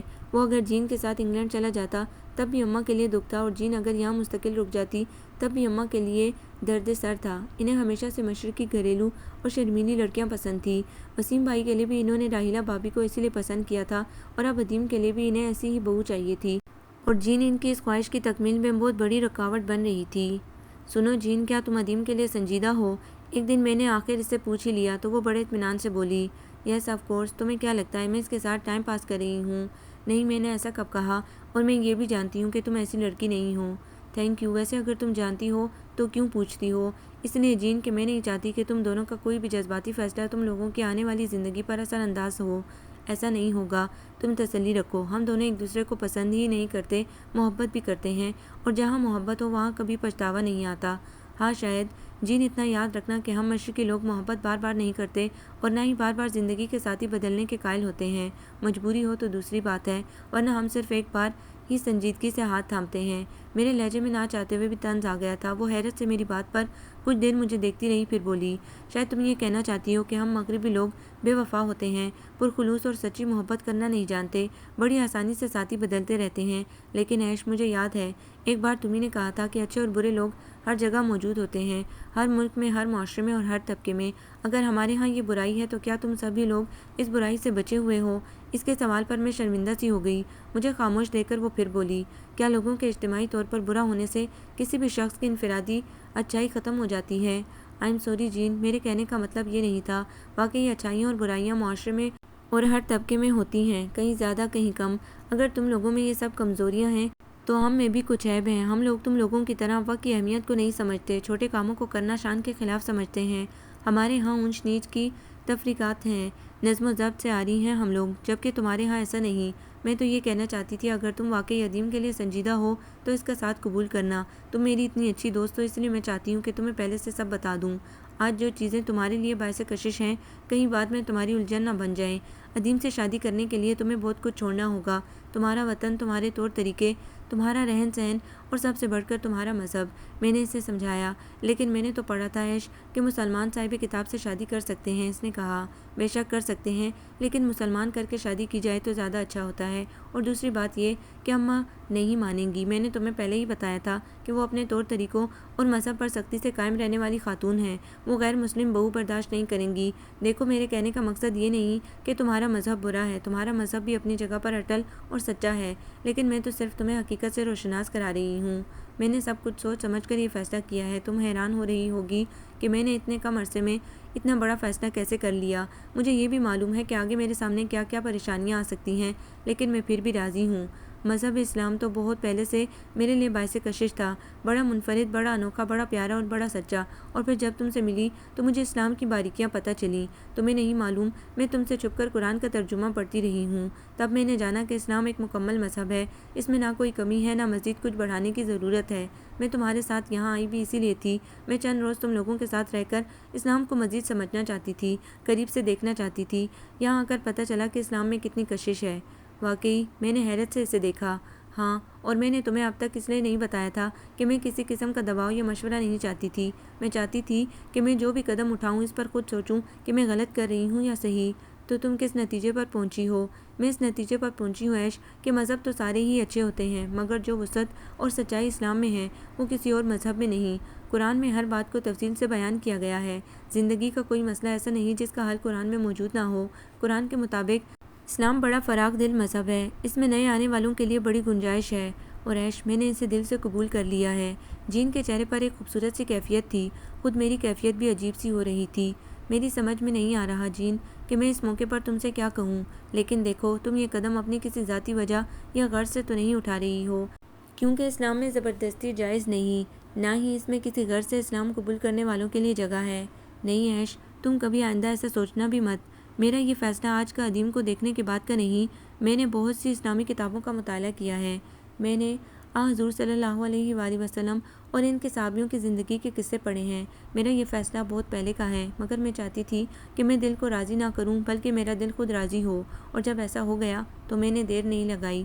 بس تم میرے لیے دعا کرنا کہ میں ثابت قدم رہوں اور سچی مسلمان بن سکوں۔ یہ کہتے کہتے اس کی آواز رن گئی تھی۔ میں نے بڑھ کر اس کا ماتھا چوم لیا اور بہت خلوص سے بولی، انشاءاللہ تمہیں اپنے فیصلے پر کوئی افسوس اور پچھتاوا نہیں ہوگا، ہم سب کھلے دل سے تمہارا استقبال کریں گے۔ کہنے کو تو میں نے کہہ دیا تھا، اور واقعی اس کے باقاعدہ اسلام قبول کرنے پر سبھی کو بہت خوشی ہوئی تھی۔ ابا نے دعائیں دی تھی، راحیلہ بھابھی اور وسیم بھائی نے نیک خواہشات کا اظہار کیا تھا، رینو آپا اور سعد بھائی نے بھی بہت محبت سے مبارکباد دی تھی، اور ادیم اس کے تو چہرے ہی سے لگتا تھا کہ وہ کس قدر خوش ہے۔ مگر ایک اماں تھی جو اس کے اسلام قبول کرنے کو محض ایک ڈھونگ قرار دے رہی تھی۔ انہوں نے نہ تو اسے قبول کیا تھا نہ اس کے مسلمان ہونے کو۔ خدا جانے وہ کیوں اسے اس قدر چڑھنے لگی تھی۔ میں تو سمجھتی تھی کہ میرے سب گھر والے بڑے وسیع دل کے مالک ہیں، بہت کھلے دل سے اس کا استقبال کریں گے، مگر ایک اماں کا رویہ باقی سب کی محبتوں اور خلوص پر پانی پھیر دیتا تھا۔ انہوں نے جین، جس کا اسلامی نام ہم نے اسما رکھ دیا تھا، سے بات کرنا تقریباً بند کر دی تھی، کرتی بھی تو بڑی تلخ اور طنزیہ بات، حالانکہ اگلے مہینے اس کی ادیم سے شادی ہونے والی تھی۔ ادیم کی خواہش سے کسی کو انکار نہیں تھا، مگر اماں نے مخالفتوں کے پہاڑ کھڑے کر دیے تھے۔ مگر جب ادیم نے صاف کہہ دیا کہ اگر وہ راضی نہیں ہیں تو وہ رینو آپا کے گھر یا کسی دوست کے گھر نکاح کر لے گا، تو وہ مزید مخالفت نہ کر سکیں۔ یوں ان دونوں کی شادی کی تاریخ طے ہو گئی۔ میری شادی 3 مہینے بعد ابتسام کی چھٹیوں میں کراچی آنے پر ہونا تھی۔ اماں ان دنوں اس قدر غصے میں رہنے لگی تھیں کہ ہم سب بہن بھائیوں کو ان سے کچھ کہتے بھی ڈر لگتا تھا۔ یہی اماں تھیں جو کتنی نرم خو اور محبت کرنے والی تھیں۔ خدا جانے اسما سے انہیں اتنا بیر کیوں ہو گیا تھا۔ شادی سے 1 ہفتہ پہلے اسما کی ممی ڈیڈی اور ہنری بھی آ گئے۔ اسے دیکھ کر میں حیران رہ گئی، وہ خاصا دبلا ہو گیا تھا۔ مجھے دکھ ہونے لگا، مگر میں کیا کر سکتی تھی، صرف کڑ سکتی تھی۔ وہ تینوں ہوٹل میں ٹھہرے تھے، جین کو رخصت بھی اسی ہوٹل سے ہونا تھا۔ اماں کے علاوہ ابا اور باقی سب نے انہیں بہت محبت سے خوش آمدید کہا۔ وہ تینوں اسما کے اس فیصلے سے زیادہ خوش نہ تھے، مگر اس کی خواہش کے آگے مجبور تھے۔ ادیم کی شادی والے روز میں نے ابتسام کو دیکھا، وہ بمشکل 2 دن کی چھٹیاں لے کر آئے تھے۔ مجھے دیکھ کر وہ مسکرا دیے، میں بھی مسکرا دی، بات کرنے کی ہمت ہی نہ ہوئی۔ مجھے اپنی سچ دھج پر شرم آ رہی تھی۔ میں نے پہلی مرتبہ اتنے شوق پنک کلر کا کامدار دوپٹے والا سوٹ پہنا تھا، اوپر سے رینو آپا نے پکڑ کر اچھا خاصا میک اپ کر ڈالا تھا، ورنہ میں تو صرف کاجل اور لپسٹک سے کام چلا دیتی تھی۔ اب مجھے خاصی شرمندگی ہو رہی تھی کہ کہیں ابتسام یہ نہ سمجھے کہ میں نے ان کی وجہ سے اتنی تیاری کی ہے۔ آپ آج بہت اچھی لگ رہی ہیں، وہ قریب آ کر بولے تو مجھے لگا کہ وہ میرے اس قدر تیار ہونے پر چھیڑ رہے ہوں۔ رینو آپا کو پوچھوں گی بعد میں، سوٹ بھی انہوں نے ہی پسند کیا تھا، اوپر سے یہ تیاری، میں نے شرمندہ ہوتے ہوئے سوچا تھا۔ کہاں گم ہے عائشہ؟ انہوں نے مجھے خاموش دیکھ کر ٹوکا۔ جی کہیں نہیں، میں چونک گئی۔ آپ کو فرصت مل گئی آنے کی؟ میرے لہجے میں ہلکا سا شکوہ آ گیا۔ انہوں نے غور سے مجھے دیکھا، پھر میرے شکوے کو محسوس کر کے ہنس دیے۔ تو اس کا مطلب ہے کہ آپ نے ہمارا انتظار کیا تھا؟ وہ تو کیا تھا، میں روانی میں کہہ گئی، پھر جھیم کر زمین کو دیکھنے لگی۔ یہی حال ہمارا تھا، میں وہاں اتنا بےتاب تھا، یہاں آنے کو جیسی چھٹی ملی دوڑا چلا آیا۔ دراصل 3 مہینے بعد ذرا لمبی چھٹیوں پر آ رہا ہوں، اس لیے چھٹی نہیں مل رہی تھی۔ میں خاموش رہی۔ آپ نے پوچھا نہیں 3 مہینے بعد کس لیے آؤں گا میں؟ ان کی بات اور لہجے پر پہلی بار مجھے معلوم ہوا کہ ان کا شرارت سے بھی کوئی واسطہ ہے۔ مجھے خواہ مخواہ گھبراہٹ ہونے لگی۔ اچھا چلیں چھوڑیں، کوئی اور بات کرتے ہیں۔ انہوں نے مجھے گھبراتے دیکھا تو بات بدل دی۔ آپ جین سے ملے؟ میں نے پوچھا۔ نہیں، ابھی تک تو نہیں ملا، ویسے ادیم کا یہ فیصلہ مجھے بہت پسند آیا۔ جین اچھی لڑکی ہے، آئیے میں آپ کو ملواؤں، ہم نے اس کا اسلامی نام اسما رکھا ہے۔ ہم دونوں باتیں کرتے ہوئے اسٹیج تک آ گئے۔ جین وہاں ادیم کے ساتھ بیٹھی ہوئی تھی۔ سرخ سلمے کے کام والا جھلملاتا سوٹ اور خوبصورت زیورات اس پر بہت سج رہے تھے۔ ابتسام نے اسے اور ادیم کو مبارکباد دی تو دونوں بہت خوش دلی سے مسکرا دیے۔ ان سے ملنے کے بعد میں وہاں سے غائب ہونے کا پروگرام بنا رہی تھی کہ ابتسام بولے، آئیے ادھر بیٹھتے ہیں۔ میں نہ چاہتے ہوئے بھی بیٹھ گئی، اور تو شاید کسی کو اعتراض نہ ہوتا، مگر اماں کو ضرور۔ میرا یوں ابتسام کے ساتھ بیٹھنا پسند نہ آتا، مگر میں ابتسام کی اس خواہش کو رد نہیں کر سکتی تھی۔ اور پھر ہم نے پہلی مرتبہ چھوٹی چھوٹی خوبصورت سی معصوم خواہشات کی باتیں کی، اور اس دن یہ پتہ چلا کہ ابتسام مجھے کس قدر چاہتے ہیں۔ اور عجیب اتفاق تھا کہ جس ملاقات میں ان سے متاثر ہوئی تھی، اسی روز وہ بھی اپنا دل ہار بیٹھے تھے، اور یوں مجھے محبت کی صداقت پر یقین آ گیا۔ کھانے کے دوران بھی میں اور ابتسام ساتھ ساتھ تھے۔ بہت سے لوگ ہمیں یوں ساتھ ساتھ دیکھ کر معنی خیز نظروں سے مسکرا رہے تھے۔ مجھے ان کی مسکراہٹوں سے گھبراہٹ ہو رہی تھی، مگر میں پھر بھی یہ وقت ابتسام کے ساتھ ہی گزارنا چاہتی تھی کہ کل شام تک انہیں چلے جانا تھا۔ میں ان کی کسی بات پر زور سے ہنس رہی تھی کہ ہنری سامنے نظر آ گیا۔ میری ہنسی رک گئی۔ وہ جانے کب سے وہاں کھڑا تھا، مگر میری نظر اس پر نہیں پڑی تھی۔ مجھے اخلاقاً مسکرانا پڑا۔ پھر میں نے ابتسام سے اس کا تعارف کرایا۔ ابتسام بہت خوش اخلاقی سے اس سے ملے، اور جب اسے ہم دونوں کے رشتے کا پتہ چلا تو وہ خاصا حیران رہ گیا۔ میں نے دیکھا اس کی آنکھوں میں الجھن اور حیرت تھی۔ شاید وہ بھی عام لوگوں کی طرح سوچ رہا تھا کہ مجھے ان میں کیا بات نظر آئی۔ مجھ جیسی خوبصورت لڑکی کو تو بہت اچھے چہرے مل سکتے تھے، اور میں اس کی سوچ اور حیرت پر دل ہی دل میں ہنس تھی۔ شادی کے بعد تو اسما جین بالکل ہی بدل گئی تھی۔ اس نے خاصی حد تک ہمارے طور طریقے اور رسم و رواج اپنا لیے تھے۔ وہ ہم سب میں گلنا ملنا چاہتی تھی، ہمارے جیسا بننا چاہتی تھی۔ میں جب اسے اسما بھابی کہہ کر بلاتی تو اکثر وہ مجھے پیار کر بیٹھتی تھی۔ بقول اس کے اس لفظ میں بہت مٹھاس ہے، اور اسے یوں پکارا جانا بہت اچھا لگتا ہے، اور مجھے اس کی اس معصوم خوشی پر پیار آنے لگتا۔ کتنی پیاری تھی وہ، لیکن اماں کو کبھی اس کی کوئی خوبی نظر نہیں آتی تھی۔ حالانکہ اب وہ پابندی سے نمازیں پڑھنے لگی تھی، قرآن پاک کا ترجمہ بھی روز پڑھتی۔ آج کل وہ باقاعدگی سے ابا سے قرآن پڑھ رہی تھی۔ ابا بھی بہت لگن اور محبت سے اسے قرآن پاک کی تعلیم دیتے تھے، اور ساتھ ساتھ اس کا مطلب بھی سمجھاتے جاتے، اور اماں یہ دیکھ کر بڑبڑانے لگتی تھیں، سب ڈھکوسلے ہیں عدیم کو دکھانے کو۔ میں تو نہیں ریچھ سکتی اس باتوں سے، تم لوگ ہی بیوقوف بنو۔ اور میں ان کی ایسی ہی باتوں سے شدید کوفت کا شکار ہو جاتی، لیکن ان سے کچھ کہنا اپنے سر مصیبت ہی لانا تھا۔ میری شادی میں بھی اس نے بہت بڑھ چڑھ کر حصہ لیا۔ سارے کاموں کے لیے وہ ادھر سے ادھر دوڑتی پھرتی تھی۔ اماں کو اس کا یوں دلچسپی اور اپنائیت سے ہر کام میں حصہ لینا بھی ایک آنکھ نہ بھاتا۔ ابا کبھی کبھی ان کی اس بات سے چڑ جاتے تھے۔ وہ اسما سے بہت پیار کرنے لگے تھے، وہ انہیں راحیلہ بھابی جیسی عزیز ہو گئی تھیں۔ مجھے احساس تھا کہ میری شادی کے بعد وہ خاصی تنہا ہو جائے گی۔ عدیم تو اپنی جاب پر چلا جاتا تھا، اسما نے نوکری کرنی چاہی تو اماں نے بہت برا مانا تھا۔ بقول ان کے ہاں عورتیں نوکری نہیں کرتی، اور وہ بیچاری اتنا بہت پڑھنے کے باوجود صرف گھر تک محدود ہو گئی تھی۔ پھر ابتسام کا تبادلہ کوئٹہ ہو گیا، میں ان کے ساتھ چلی گئی۔ چھٹیوں میں کراچی آنا ہوا تو میں سب گھر والوں سے ملنے کے لیے بے چین تھی۔ شام کو ہم لوگ وہاں چلے گئے۔ اماں تو مجھے دیکھ کر نہال ہو گئیں، میرے چہرے پر پھیلی خوشیوں سے وہ مطمئن تھی۔ میں ابھی اماں سے مل ہی رہی تھی کہ اسما آ گئی۔ وہ مجھ سے اتنی شدت کے ساتھ آ کر لپٹی جیسے کب کی بچھڑی ہوئی ہو۔ مجھے پیار کرنے کے بعد وہ بہت دیر تک مجھے دیکھتی رہی، پھر بولی، بہت بہت پیاری لگ رہی ہو، بے وفا کتنے دن بعد آئی ہو، اتنے دن کیوں لگائے؟ تمہیں کیا اعتراض ہے؟ اپنے شوہر کے ساتھ گئی تھی وہ، اماں نے تلخ لہجے میں کہا تو میں اور ابتسام حیرانی سے انہیں دیکھنے لگے، اور وہ خود شرمندہ سی ہو گئی تھی۔ اماں کیسی باتیں کر رہی ہیں آپ، وہ تو محبت میں کہہ رہی ہے، میں نے اماں سے کہا۔ اسے تو اور کیا، کسی کو محبت نہیں ہے تم سے، انہیں بہت خاص ہے، وہ تڑک کر بولی تو میں خاموش ہو گئی۔ میں نے اسما کو دیکھا، اس کی پلکوں میں شبنم سی اتر آئی تھی۔ مجھے اماں پر شدید غصہ آنے لگا، کیسی ماں تھی وہ، اولاد کی خوشی کو اپنی رضا پر قربان کیے دے رہی تھی۔ ابتسام کو ماحول کے تلخ ہونے کا احساس ہوا تو جلدی سے بولے، ارے بھابی آپ ہم سے تو ملی ہی نہیں، آخر ہم بھی آپ کی چہیتی نند کے اکلوتے شوہر ہیں۔ میں نے ان کے اکلوتے شوہر کی اصطلاح پر گور کر انہیں دیکھا تو وہ ہنسنے لگے۔ اسما بھی مسکرا دی، پھر بولی، نہیں ابتسام بھائی، آپ سے کیوں نہیں ملوں گی، آپ تو میرے بڑے بھائی ہیں۔ ہم لوگ باتیں کر رہے تھے کہ مجھے راحیلہ بھابی اور وسیم بھائی کا خیال آیا۔ اماں راحیلہ بھابی اور وسیم بھائی کہاں ہیں؟ وہ دونوں وسیم کے کسی دوست کے ہاں گئے ہیں۔ وہ بولی، کیسے ہیں دونوں؟ میں نے پوچھا۔ بالکل ٹھیک ہے ماشاءاللہ سے، تمہارے آنے کی ان دونوں کو خبر ہی نہیں تھی ورنہ نہ جاتے۔ ہاں ہم سرپرائز کے چکر میں رہے۔ ابتسام بولے، خیر سے خوشخبری ملنے والی ہے تمہیں بھتیجے یا بھتیجی کی، وسیم تمہیں خط لکھنے ہی والا تھا، اماں نے کہا تو مجھے بے حد خوشی ہوئی۔ سچ اماں یہ بہت خوشی کی بات ہے۔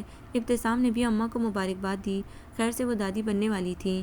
تھوڑی ہی دیر میں عدیم اور ابا بھی آ گئے، رینو آپا اور سعد بھائی کو بھی فون کر کے بلوا لیا گیا۔ راحیلہ بھابی اور وسیم بھائی کے آتے ہی رونق سی ہو گئی۔ میں نے راحیلہ بھابی کو پیار کر کے مبارکباد دی۔ وہ شام ہماری بہت اچھی گزری۔ میں نے دیکھا اسما کچھ خاموش سی تھی۔ اماں تھوڑی دیر کے لیے کسی کام سے اندر گئیں تو وہ ویسے ہی چہکنے لگی تھی جیسے وہ ہمیشہ سے تھی، اور میں اماں کے رویے پر دل میں دکھ لیے واپس آ گئی۔ پھر ابتسام کے خالہ زاد بھائی منیر کی شادی پر کراچی آنا ہوا تو ہم دونوں اماں کے گھر گئے تھے۔ اسما کو ہمارے آنے کی خبر ملی تو دوڑی آئی۔ وہ مجھ سے ہمیشہ کی طرح ہی خوش ہو کر ملتی تھی۔ شاید وہ سو کر اٹھ کر آئی تھی کیونکہ اس کے بال کچھ بے ترتیب اور لباس پر شکنیں تھیں۔ ڈارک براؤن کلر کی شلوار قمیص میں سادہ سی وہ مجھے بہت پیاری لگی۔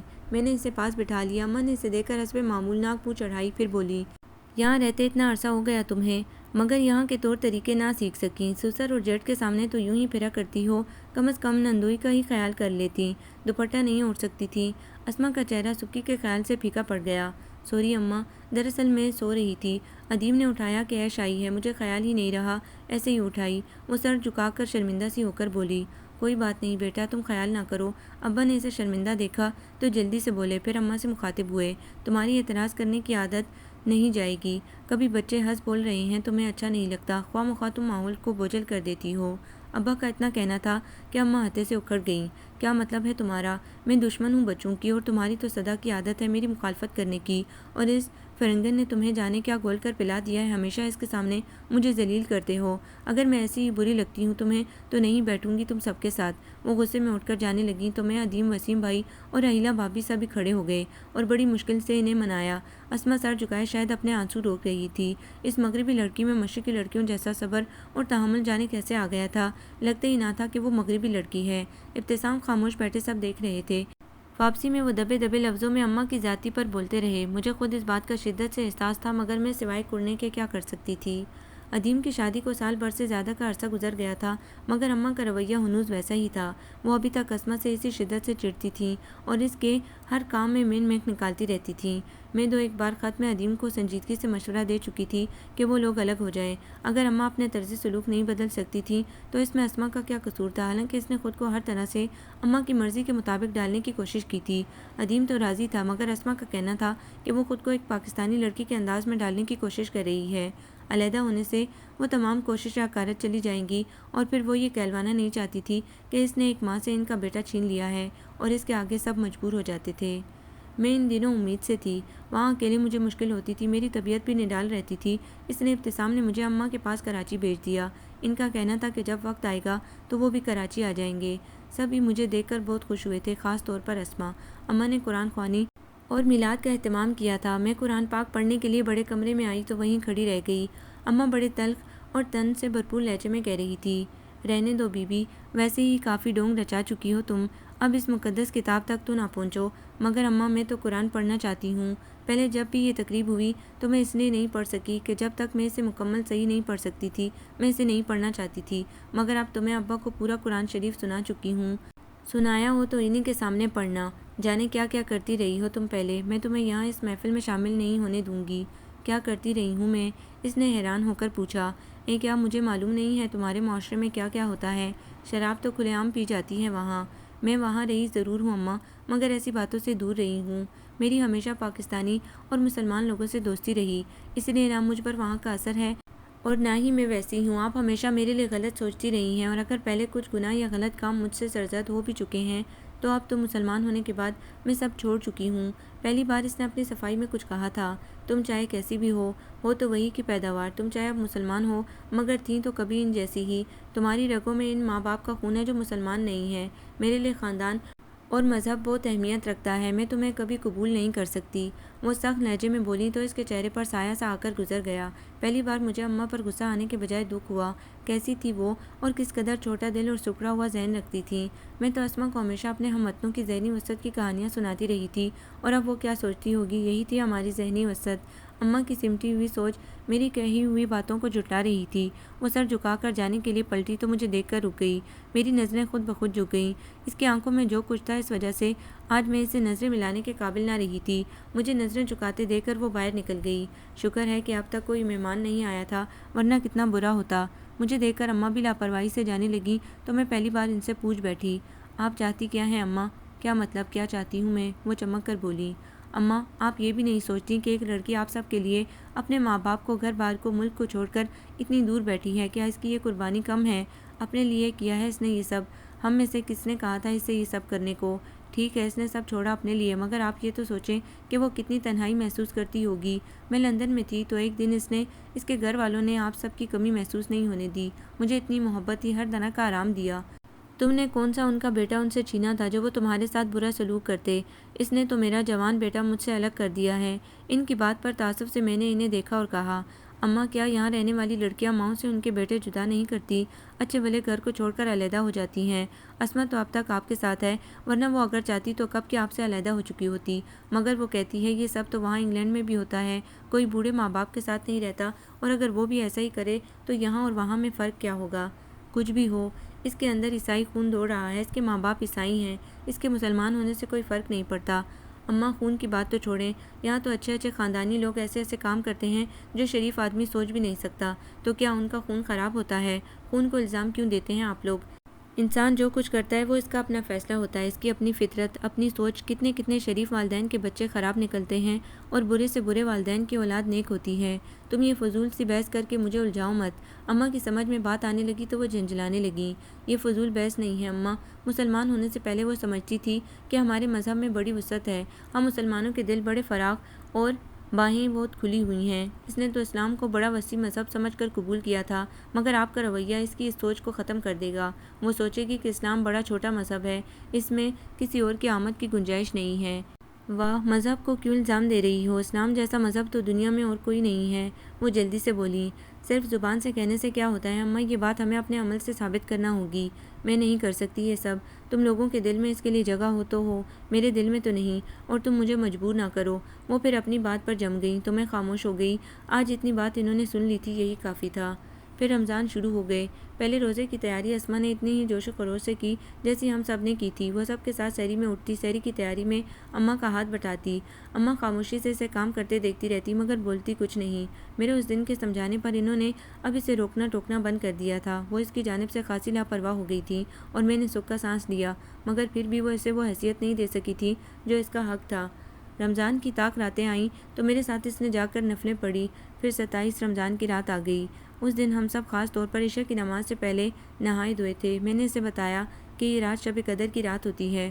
یوں تو 21، 23، 25 اور 29 رمضان میں سے کوئی بھی رات شب قدر کی رات ہو سکتی ہے، مگر زیادہ تر 27 رمضان کی رات میں اس کا امکان ہوتا ہے، اور اگر کسی خوش نصیب کو یہ رات مل جائے تو اس کی دنیا اور آخرت دونوں ہی سنور جاتے ہیں۔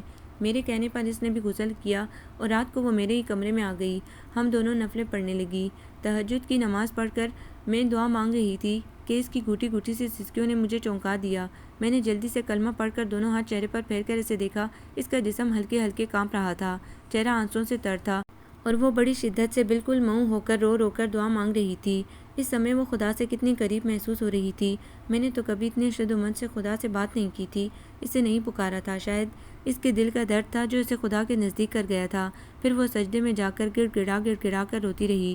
میں خاموشی سے اس کی یہ کیفیت دیکھ رہی تھی کہ آہٹ ہوئی۔ میں نے مڑ کر دیکھا، وہ اماں تھیں جو جانے کب سحری کے لیے بلانے آ گئی تھیں۔ ان کے چہرے پر عجیب سی کیفیت تھی۔ وہ تھوڑی دیر دروازے پر کھڑی رہیں، پھر دھیرے سے اسما کی طرف بڑھیں۔ وہ ابھی تک سجدے میں تھی۔ اماں خاصی دیر تک اس کے برابر کھڑی رہیں۔ جب اس نے سر نہیں اٹھایا تو آہستہ سے بولیں، اسما، اسما بیٹی۔ مجھے ان کی آواز اجنبی سی لگی، یہ اماں ہی تھیں۔ اس لہجے میں تو وہ کبھی اس سے نہیں بولی تھی۔ اسما بیٹی اٹھو، اس طرح طبیعت خراب ہو جائے گی۔ اب کہ انہوں نے کچھ زور سے کہا تھا، اسما نے تڑپ کر سر اٹھایا۔ شدت گریہ سے اس کا چہرہ سرخ ہو رہا تھا، پورے چہرے پر آنسوؤں کے دھبے پھیلے ہوئے تھے، آنکھیں متورم تھیں، اور ایک عجیب سا سوز تھا جو اس کے چہرے پر پھیل رہا تھا۔ وہ اماں کو ایک ٹک دیکھتی رہی۔ اٹھو بیٹا، چلو منہ دھو، سحری کر لو۔ اماں نے اس کا ہاتھ تھام کر اسے اٹھانا چاہا تو وہ جانے کیسے ان کی باہوں میں جھول گئی۔ ابا، ادیم، وسیم بھائی، راحیلہ بھابھی سب ہی اس کے گرد جمع ہو گئے تھے۔ اماں نے تو تب سے اس کی پائنتی نہیں چھوڑی تھی، مستقل روتی رہی تھیں۔ ادیم جلدی سے برابر والے بنگلے میں مقیم ڈاکٹر صاحب کو بلا لایا۔ انہوں نے بے ہوشی کی وجہ ذہن پر شدید دباؤ بتایا، لیکن اس کی حالت خطرے سے باہر تھی۔ جب اسے ہوش آیا تو سب سے پہلے اس کا ماتھا چومنے والی اور خیریت پوچھنے والی اماں ہی تھیں۔ سب اماں کے اس بدلے ہوئے رویے پر حیران تھے مگر خاموش تھے۔ اب کیسی ہو اسما؟ میں نے پیار سے اس کا ہاتھ تھاما۔ ٹھیک ہوں، آہستہ سے مسکرائی۔ تم نے تو ہمیں ڈرا ہی دیا تھا بیٹا، ابا نے اس کے سر پر ہاتھ پھیرتے ہوئے کہا۔ سوری ابا، مجھے افسوس ہے کہ میں نے آپ سب کو پریشان کیا۔ وہ اٹھنے لگی۔ لیٹی رہو، ابھی تھوڑا ریسٹ کرنا ڈاکٹر نے کہا ہے، وسیم بھائی نے اسے ٹوکا۔ اب کیسا فیل کر رہی ہو؟ راحیلہ بھابھی نے پوچھا۔ بالکل ٹھیک ہوں میں، آپ لوگ یوں ہی پریشان ہو رہے ہیں، اس نے ادیم کے چہرے پر نظر ڈالتے ہوئے کہا جو اس کی وجہ سے بجھ سا گیا تھا۔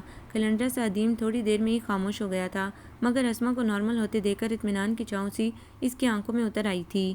اسما بیٹی، تم مجھے معاف کر سکتی ہو، اماں جو کب سے خاموش بیٹھی اس کا چہرہ دیکھے جا رہی تھی آنسو بھرے لہجے میں بولی۔ پلیز اماں ایسا نہ کہیں۔ وہ پھر رونے لگی۔ مت رو بیٹی، آج تم نے خدا کے روبرو اتنے آنسو بہائے ہیں کہ مزید تمہارے آنسو مجھ سے برداشت نہ ہوں گے۔ میں بڑی کمزرف ہوں، مگر آج جب میں نے تمہیں جائے نماز پر خدا کے روبرو روتے دیکھا، پھر سجدے میں گڑ گڑاتے دیکھا، تو میں جیسے زمین میں دھنس گئی۔ خدا کہتا ہے مجھے آنسو کا وہ ایک قطرہ جو میری یاد میں نکلا ہو، میری محبت میں بہا ہو، ہر عبادت سے پیارا ہے۔ وہ ایک آنسو انسان کے تمام پچھلے اتنے گناہوں کو دھو ڈالتا ہے جن گناہوں کو دنیا کے تمام دریا اور سمندر نہیں دھو سکتے۔ اور میری بچی، تو نے تو آج خدا کے سامنے ایسے ہی کتنے آنسو بہائے ہیں۔ جب تو خدا کو پیاری ہو گئی تو میں حقیر ذات کون ہوں تجھے دھتکارنے والی۔ جب خدا کا نور تیرے ارد گرد پھیل رہا تھا، اس وقت میں حیران ساکت خاموش کھڑی دیکھ رہی تھی اور سوچ رہی تھی کہ کیا کبھی میں بھی اپنے خدا کے اتنے قریب گئی؟ میں نے تو کبھی اتنی شدت سے خدا کو یاد نہیں کیا، اسے نہیں پکارا۔ پھر آج خدا کو کون عزیز ہوا، تو کہ میں جو اتنے عرصے تجھ کو حقیر سمجھتی رہی۔ کیا معلوم خدا کو کون کس وقت پیارا ہو جائے، ہماری ساری عمر کی عبادت کسی کے لمحے بھر کی عبادت سے کم ہو جائے۔ یہ تو خدا کے قبول کرنے کی بات ہے۔ جو جتنی سچائی اور شدت سے اسے پکارتا ہے، وہ اتنی ہی محبت سے اس کے پاس آتا ہے۔ لیکن میں ناسمجھ اب تک یہ بات نہ سمجھ سکی تھی۔ اماں بڑے جذب کے عالم میں کہہ رہی تھی اور ہم سب خاموش بیٹھے سن رہے تھے۔ وہ چپ ہوئی تو ایک خاموشی سی چھا گئی۔ اس خاموشی کو چند لمحوں بعد اسما نے توڑا۔ اماں، پھر آپ نے مجھے معاف کر دیا نا؟ اس نے بڑی امید سے انہیں دیکھا۔ مجھے اور گنہگار نہ کرو بیٹی، معافی تو مجھے تم سے مانگنی ہے، اپنے خدا سے مانگنی ہے۔ نہیں اماں، ایسی باتیں نہ کریں۔ وہ ان سے لپٹ کر زور زور سے رونے لگی۔ اماں بھی پیشمانی کے آنسو بہا رہی تھیں، ہم سب کی آنکھیں بھی نم ہو رہی تھی۔ ماحول افسردہ مگر خوشگوار ہو رہا تھا۔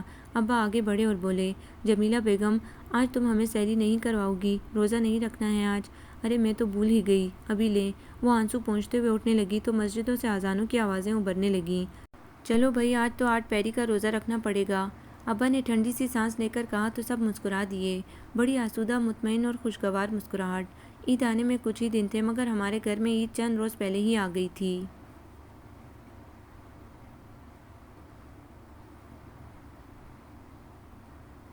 آپ کو یہ ناول کیسا لگا؟